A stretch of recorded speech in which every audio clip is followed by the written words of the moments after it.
Good evening, and thank you for turning into CAN TV on Channel 221. You are watching a live call-in show, so feel free to dial us up with any questions or comments. The call-in number is 312-738-1060. My name is Alice Merrifield, and joining me this evening is Mary Aitchison. Mary is our Adolescent and Child Clinical Manager for Beacon Therapeutic Diagnostic and Treatment Center. Beacon Therapeutic was founded in 1968 and has been empowering at-risk children and families by providing educational, mental health, and social services since that time. I'm going to put up some of our contact information. So, this Beacon Therapeutic, that's at www.beacon-therapeutic.org. We have 4 locations. We have our business office at 1912 West 103rd Street. We have our homeless outreach services at 117th and Western in Chicago. And then we have our high school and junior high school in Calumet Park. And finally, we have our Longwood campus at 106th or 107th and Longwood. Our motto is empowering lives and changing futures. And you can now find us on both YouTube and on Facebook. To look at some of our programs, right now we have our shelter outreach services. That's at our Western office. The shelter outreach services provides mental health services to homeless families all over the city. We have our CHIPRA program, which helps families sign up for children's health insurance through Medicaid and All Kids. We have our therapeutic day schools, our elementary school and our high school, and an autism program. We have a newer program, Early Head Start, which provides home visiting services for 0 to 3-year-olds. We have our Family Assertive Community Treatment, which provides services to young mothers and families who are homeless or at risk of homelessness. And then finally, tonight, we will be talking about our outpatient clinic and our intensive outpatient program. Both of our outpatient programs are at this location. That's the 107th and Longwood location. And Mary is our Child and Adolescent Clinical Manager. So she oversees the outpatient program and our big intensive outpatient program. The big intensive outpatient program serves children ages 6 to 18 and provides a mental health after school and during school break program. So Mary, welcome to the show tonight. Thank you. Can you tell us a little bit about yourself? Well, I'm a licensed clinical professional counselor. I've been with Beacon for 10 and a half years now. I started out as an individual therapist and evolved to the clinical manager in the outpatient department. Very good. What were you doing before you came to Beacon? A variety of jobs. I worked in childcare. I worked at worked in a substance abuse program with adolescents, and then came to Beacon. Good. Okay. And what roles have you been in at Beacon? I've been an individual therapist, program coordinator, and then the clinical manager of the outpatient department. Okay. Okay. Can you just talk for our audience a little bit about the services Beacon offers through its outpatient clinic? Well, through the outpatient clinic, we service children 3 to 18 years of age. We do a variety of things. We do individual, group, family therapy. We provide psychiatric services. We provide psychological testing, case management services as well. Okay, thank you. Thank you. You're welcome. What communities does the outpatient clinic serve? The outpatient clinic serves the Beverly, Morgan Park, Ashburn, and Mount Greenwood communities at this time. Okay. And what would you say is sort of the average age of the outpatient clinic participants? I would say the average age is probably between 10 and 12 right now. We have a lot of kids with a variety of different ailments right now. We do see a lot of kids with attention deficit disorder that we try to work with their schools as well as them to get them on track. We do have a lot of kids who've experienced trauma as well. Okay. Can you talk a little bit about the kinds of trauma some of our participants have experienced? There's a lot of, some of the trauma I would say is there's a lot of the community violence now kids are exposed to. That affects kids a great deal, so we do see a lot of that kind of trauma with our kids. Okay.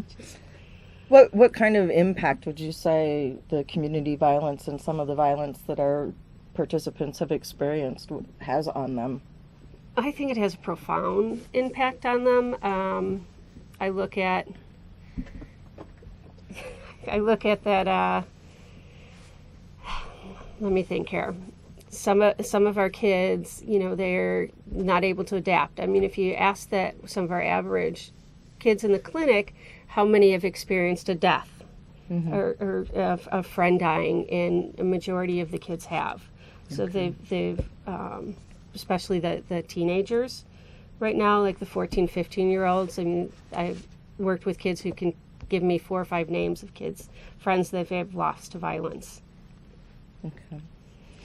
Do you see them withdraw or make friends less easily or attach to others less easily? I mean, what kind of...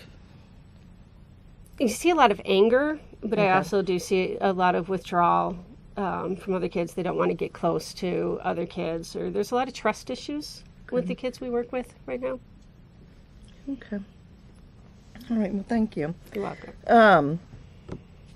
Just a reminder, you're watching a live call-in show. You're welcome to call us at any time at 312-738-1060. Thank you.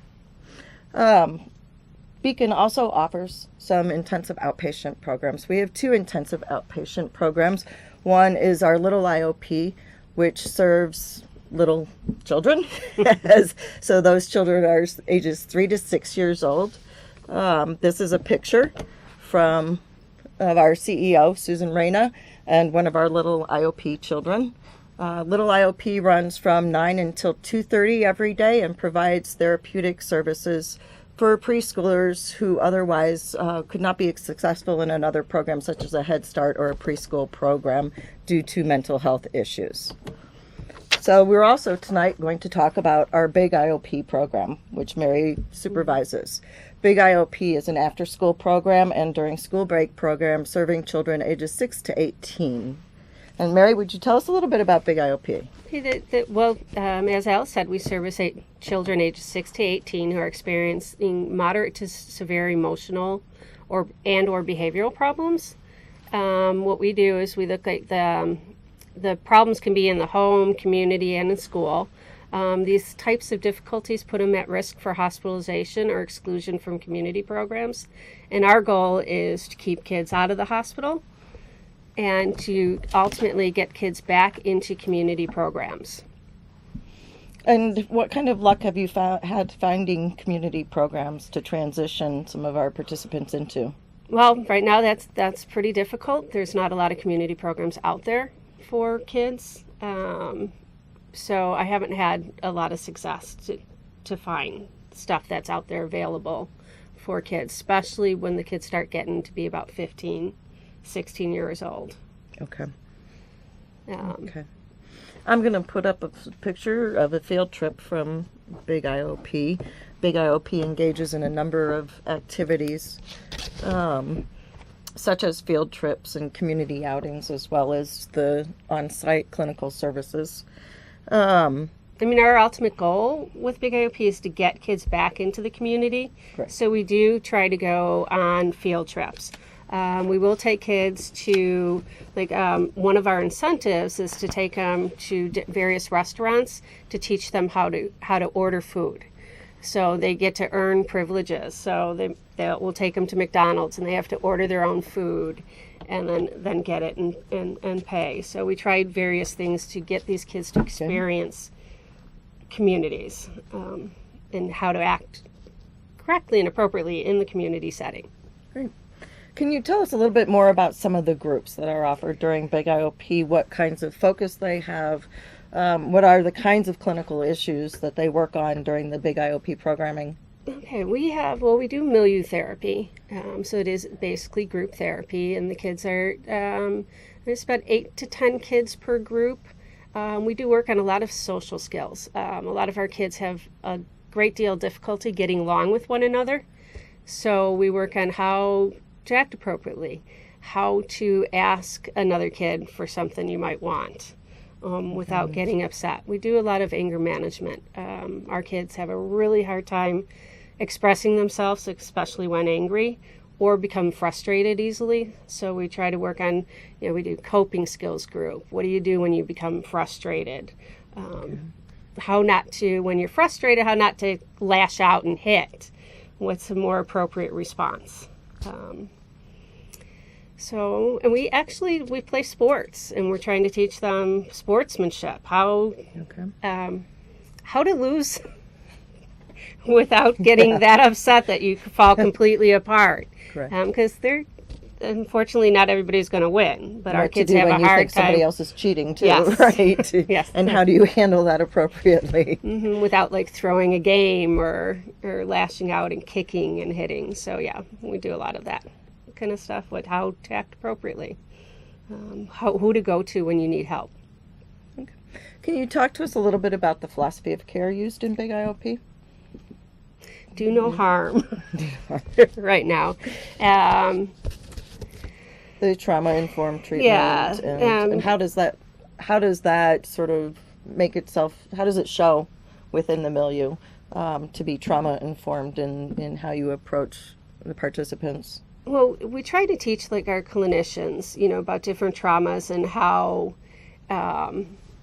it may affect a child, because a lot of our kids, of course, do have a lot of trauma histories. So we look at, it's a. I have a kid who, I'm going to give an example. Any little change in his schedule throws him completely off. So what he does, if we know there's going to be a change, we try to let him know, because otherwise, he can just start falling apart just because there's been a 5-minute change from group to group. Or transitions are actually really hard. So, to get my staff to understand that, this is transition, the kids will have a hard time. We need to help them with transitions and how their experience, because there's kids with attachment issues. Well, if we have a child in the program who's been in 4 different foster homes, there is going to be attachment issues. So to get them to realize that, he has a hard time trusting, or she's having difficulty with trust, so you got to build trust into the relationship before you can build some of the expectations as well. Okay, good. Can you talk to us a little bit about some of the measurements that Beacon uses to for measuring success and the outcomes of what we're doing with our participants, sort of both in the outpatient clinic and in Big IOP?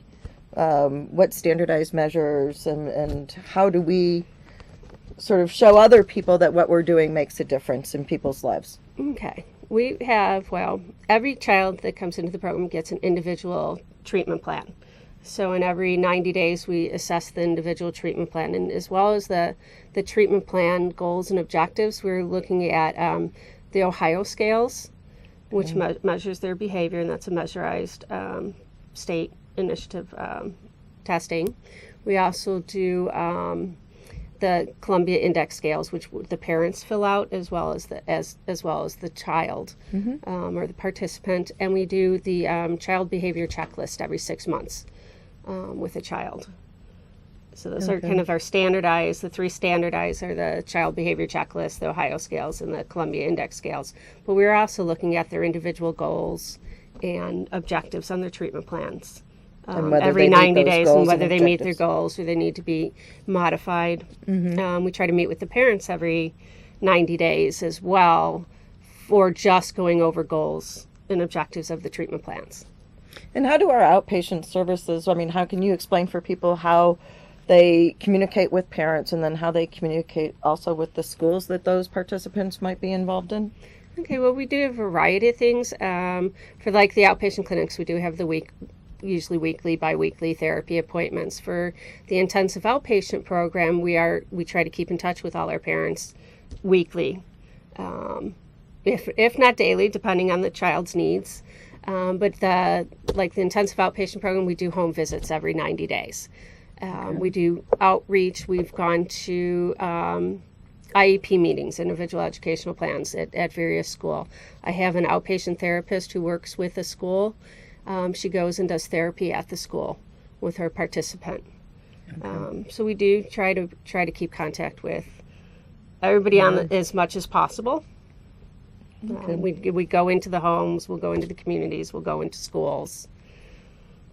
And then the information that you guys bring back from the schools and the communities and the homes are utilized to help formulate the treatment plans and the goals and focus the treatment for that particular. And we get a lot of feedback from the parents as well. Okay. Can you just sort of tell people a little bit about the funding sources for the outpatient clinic and Big IOP? And while we're talking about that, I'm going to put up another picture of our Big IOP program. Okay.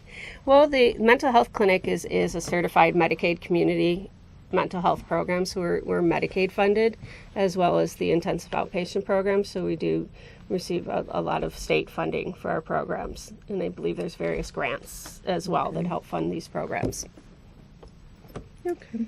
And the Medicaid funding at this point, there's been a lot of changes, and I think everybody's hearing all the news about government funding and changes in both the federal and the state budgets. Yes. Is there any way that that's impacting the funding for these services? It is. There was, I believe there was legislation that talked about cutting funding for the intensive outpatient program. Also, they've changed, there's a lot of stuff we have to do now with the funding to keep the funding going, but they are talking about cutting a lot of like the child and adolescent programs at this time, is my understanding. Okay. You talked about some other changes. Let's talk about those for a minute. What other changes have been instituted, say, in the past year or two, and what is the impact on services? Well, there's been a change that with child and adolescent that they get 10 hours of therapy services per calendar year. Excuse me. So unless and then you have to, after the 10 hours, you have to apply for reauthorization for additional services.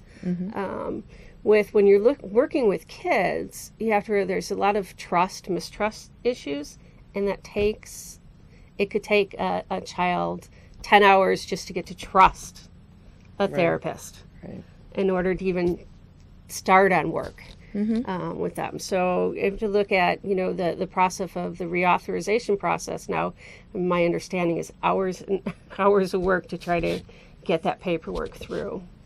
Okay.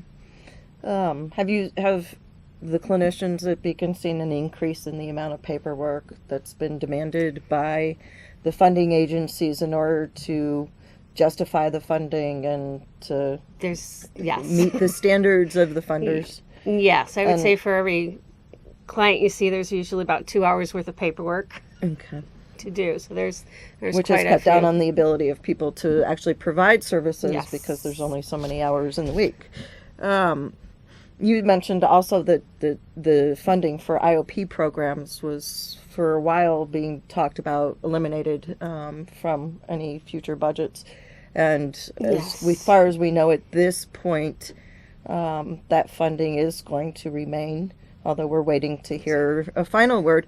But can you just talk a little bit about what would it mean in the community as far as costs for some of the participants that we have at Beacon if they actually did eliminate IOP funding? I mean, what is it that IOP programs provide in terms of services for communities and for families and participants that can't be met through some other kind of service or in a more cost-effective manner? The kids in the IOP program I have kids who have been kicked out of community services. So like the community basketball team or something, they're not able to handle being in the community services. So if there was no IOP services, I would have to wonder where are these kids going to go, because they can't make it in a regular based service. I mean, the goal of IOP is to keep kids out of psychiatric hospitalizations, keep them in the community, and eventually get them back into the community. The problem with it is a lot of our kids can't make it in a park run day camp or summer camp or football team. They've tried and have failed. A lot of our kids. So then our goal is to get them to learn how to get back there. So I'm afraid if there's not an IOP service, you'd see psychiatric hospitalizations go up. You'd see, I believe, an increase in community violence. There would be because there's no place for these kids to go. And an increase in incarceration Yes. probably as well. Both of which, of course, cost far more money and taxpayer Yes. money than an intensive I also- outpatient or an outpatient program. Yeah. I also look at some of the parents or guardians that we work with who said if they didn't have a service like IOP, they're afraid that they would have to look for residential placements for their kids because they wouldn't be able to maintain them in their house. What would you say, how does Beacon determine, how would you describe how we determine whether a participant maybe just needs outpatient therapy for once or twice a week versus the intensive outpatient program? It's done through our assessment process, and we look at each kid individually. I do intakes a lot of times, so I could, you meet with the family and you gather as much information as possible, and you could see during that process, which is hours-long process, of whether a kid would be better off with an individual therapist or if they need more intensive services.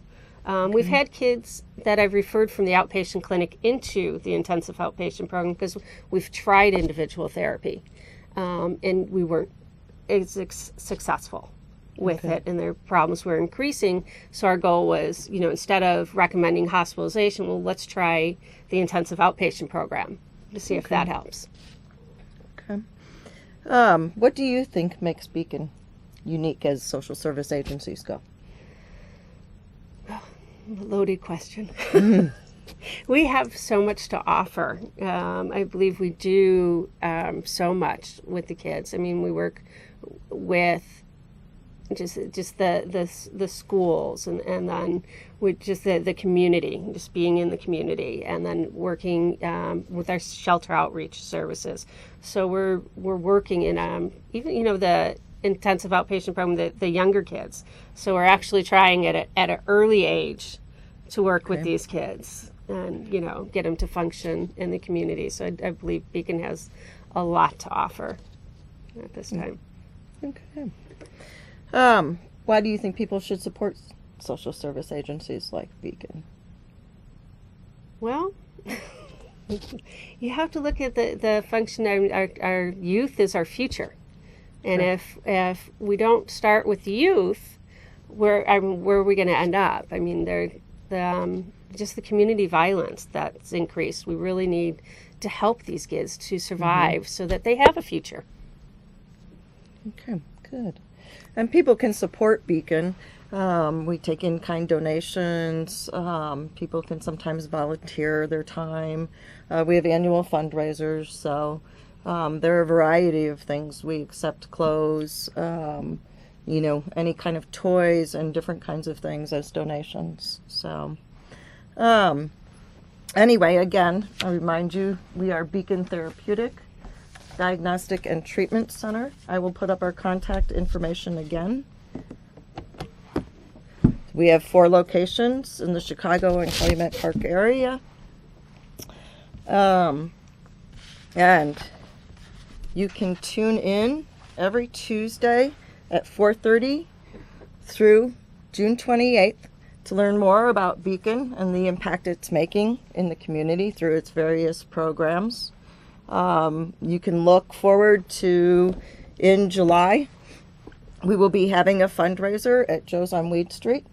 So tickets will go on sale, and we'll be posting that information at that time once we have all the details worked out. So, Mary, do you have any last comments for our viewers tonight? I did just think what Beacon's doing is wonderful, and we're doing a great job with the kids, and I'd like to see it continued, especially with the intensive outpatient program at this time. Okay, well, thank you so much for joining me tonight. It's been very helpful, and we'll be on next Tuesday at 4:30. Thank you.